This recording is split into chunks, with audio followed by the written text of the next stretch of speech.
ಹುಬ್ಬಳ್ಳಿಯಲ್ಲಿ ಕಾರ್ಪೊರೇಟರ್ ಪುತ್ರಿ ನೇಹಾ ಕೊಲೆ ಪ್ರಕರಣಕ್ಕೆ ಸಂಬಂಧಪಟ್ಟಂತೆ ಕಾಂಗ್ರೆಸ್ ಸರ್ಕಾರ ಬಂದ ಮೇಲೆ ಜಿಹಾದಿಗಳ ರಾಜ್ಯವಾಗಿದೆ. ಬೆಂಗಳೂರಲ್ಲಿ ವಿಪಕ್ಷ ನಾಯಕ ಆರ್ ಅಶೋಕ್ ವಾಗ್ದಾಳಿ ನಡೆಸಿರೋದು.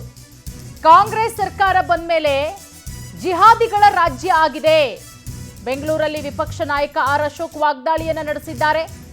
ರಾಜ್ಯದಲ್ಲಿ ಗೂಂಡಾಗಳು, ಡಾನ್ಗಳು ಆಡಳಿತ ನಡೆಸ್ತಾ ಇದ್ದಾರೆ. ಹಿಂದೂಗಳ ಕಗ್ಗೊಲೆ ಆಗ್ತಾ ಇದೆ. ರಾಜ್ಯವೇ ತಲೆ ತಗ್ಗಿಸುವಂತಹ ಘಟನೆ ಇದು. ಲವ್ ಜಿಹಾದ್ ಹೆಸರಲ್ಲಿ ಭಯೋತ್ಪಾದಕ ಕೃತ್ಯ ನಡೀತಾ ಇದೆ. ಕಾಂಗ್ರೆಸ್ ವಿರುದ್ಧ ವಿಪಕ್ಷ ನಾಯಕ ಆರ್ ಅಶೋಕ್ ವಾಗ್ದಾಳಿಯನ್ನು ನಡೆಸಿದ್ದಾರೆ.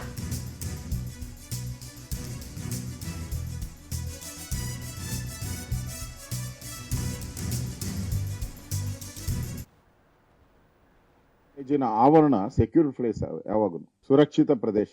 ಅಂತ ಸುರಕ್ಷಿತ ಪ್ರದೇಶದಲ್ಲಿ ಮತಾಂಧ ಮುಸ್ಲಿಂ ಯುವಕ ಲವ್ ಜಿಹಾದ್ ಹೆಸರಲ್ಲಿ ಹಿಂದೂ ಯುವತಿಯನ್ನ ಬರ್ಬರವಾಗಿ ಚುಚ್ಚಿ ಕೊಂದಿರುವಂತದ್ದನ್ನ ಕರ್ನಾಟಕ ಬಿಜೆಪಿ ಇದನ್ನ ಉಗ್ರವಾಗಿ ನಾವು ಖಂಡಿಸ್ತಾ ಇದ್ದೀವಿ. ಸನ್ಮಾನ್ಯ ಸಿದ್ದರಾಮಯ್ಯನವರು ಇವೆಲ್ಲ ನೋಡ್ತಾ ಇದ್ರೆ, ಅಂದ್ರೆ ಕರ್ನಾಟಕದಲ್ಲಿ ನಡೀತಾ ಇರುವಂತ ಇವತ್ತು ಹಲ್ಲೆಗಳು, ಈ ಘಟನೆಗಳು ಇವೆಲ್ಲ ನೋಡ್ತಾ ಇದ್ರೆ ಈ ಸರ್ಕಾರ, ಕರ್ನಾಟಕದಲ್ಲಿರುವಂತ ಸರ್ಕಾರ ನಾಚಿಗೆ ಗೇಡಿನ ಸರ್ಕಾರ.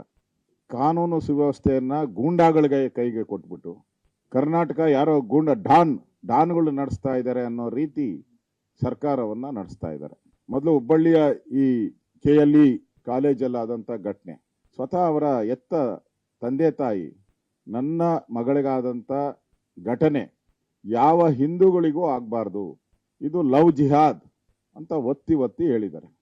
ಮತ್ತೆ ಅವ್ರ ತಾಯಿ ಮತ್ತೆ ಅವ್ರ ಕುಟುಂಬದವರು ಒಂದು ಹೆಜ್ಜೆ ಮುಂದೆ ಹೋಗಿ ಸರ್ಕಾರಕ್ಕೆ, ನಾನು ಆ ಪದ ಉಪಯೋಗಿಸೋದು ಬೇಡ, ಛೀಮಾರಿ ಹಾಕೋ ರೀತಿ ಸರ್ಕಾರಕ್ಕೆ, ನನ್ನ ಮಗಳ ಮೇಲೆ ನೀವು ಈ ಥರ ಲವ್ ಕೇಸು ಈ ಥರದ್ದೆಲ್ಲ ಹೇಳಬೇಡಿ, ನನ್ನ ಮಗಳಿಗೆ ಅವಮಾನ ಮಾಡ್ದಂಗೆ ಅಂತ ಹೇಳಿದ್ದಾರೆ.